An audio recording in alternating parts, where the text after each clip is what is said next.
ప్రదక్షిణం చేసిందిట. అంచేత నిజమైన ప్రదక్షిణ 108 ప్రదక్షిణలు చేయాలనుకోండి, మనకు ఓపిక లేకపోయినా ఒక్కొక్క రోజు వెళ్తే చచ్చాడు మరి ప్రదక్షిణ చేస్తాడు. పాదయాత్రకు వెళ్ళేవాడు కూడా ఓపిక లేని వాళ్ళకు కూడా వెనకాతలు ఏదైనా పడిందా వాడు వద్దంటే సరాసరి ద్వారకాత్రి వద్దాక ఆగరన్నమాట. ఒక్కొక్కసారి అదొక ఆశ్చర్యం.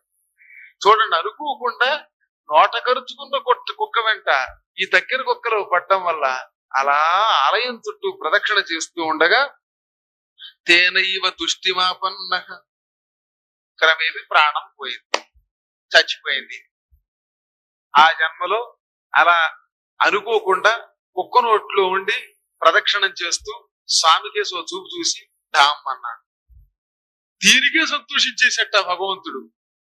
పాపం ఈ వెర్రిగద్ద చచ్చిపోయే ముందు ప్రదక్షిణం చేసి నాకు చూసి దండం పెట్టింది. విష్ణు ఆలయంలో 4 ప్రదక్షిణలు చెయ్యాలని చెప్పాను, శివాలయంలో 3, గణపతి ఆలయంలో 3, శివ సంబంధమైనవన్నీ 3, లేదా అక్కడి నుంచి బేస్ సంఖ్యలో మీ ఇష్టం, మినిమం 3.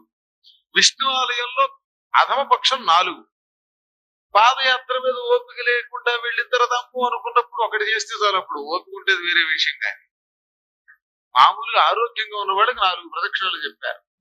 అమ్మవారి ఆలయంలో ఒక్కటి చేసినా చాలు. సూర్యాలయంలో 7 ప్రదక్షిణలు తప్పనిసరిగా చెయ్యాలి. ఏ అరసవిల్లో వెళ్ళారనుకోండి కోణార్కో, 7 చెయ్యండి కష్టపడి, అక్కడికి వెళ్ళాక మానకుండా అతనమాట. అంచేత 4 ప్రదక్షిణలు విష్ణు ఆలయంలో అనుకోకుండా జరగడం వల్ల తనంత తానుగా చేసిన ప్రదక్షిణకి ఎంత ఫలితం వస్తుందో అంత ఫలితం నాకు ఇచ్చేసి భగవంతుడు నా ఎడల ప్రసన్నుడయ్యాడు.